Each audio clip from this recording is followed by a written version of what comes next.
I'm reading One Piece for the first time, and I have thoughts and feelings about Thriller Bark. And before you say nothing happened, let's just ignore that for now.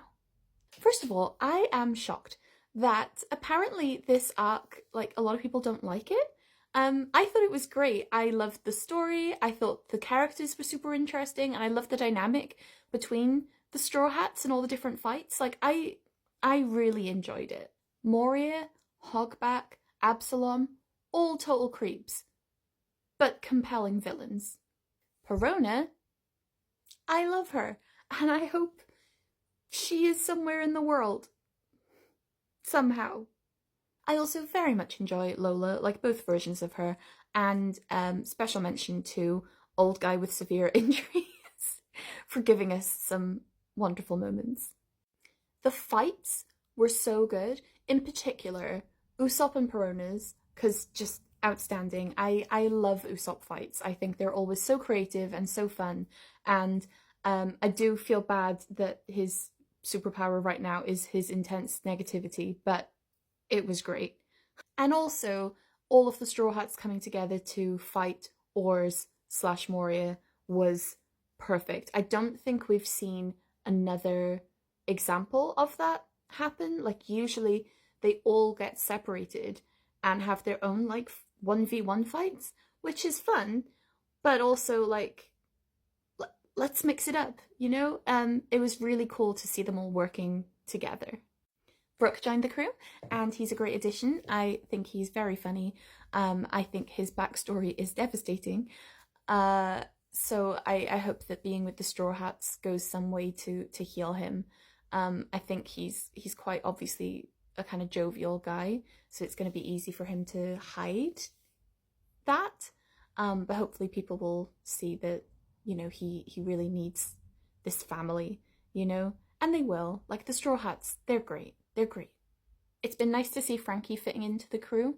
Obviously, he was separated from them for a lot of the last arc, so seeing him kind of like interact with, particularly Robin, I thought was really, really great. I love that his building skills were utilized quite a lot in the fights, and it was just great. It was also great seeing Chopper properly like owning the fact that, you know, he's a doctor and he cares about the sanctity of life so much.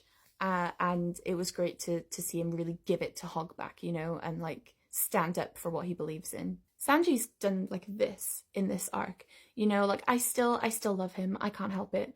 But he did have a pretty low moment when he admitted that, you know, he'd have loved the clear fruit to spy on ladies. Like,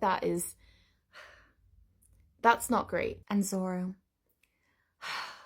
you know, he had such a big moment.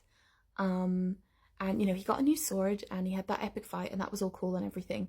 But yeah, that moment right at the end where he properly decided to give up his dreams for Luffy is just so powerful and so awesome. Like, he is so cool, and I love him. And I will say again, I love that Sanji also jumped in to try and do that, you know, and he wasn't just doing it for Luffy, he was trying to protect Zoro. So yeah, these guys are just great. And I love this kind of like really intimate almost moment of their like relationship, because they're always fighting and always kind of like unserious, but it really shows the depth of what all these guys feel for each other. I'm excited to learn more about Kuma.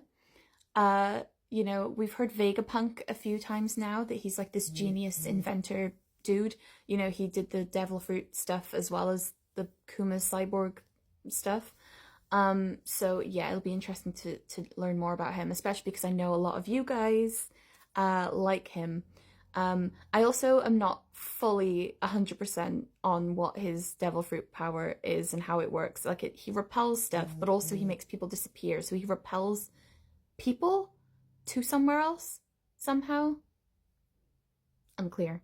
Obviously, we learn about the Blackbeard Ace situation.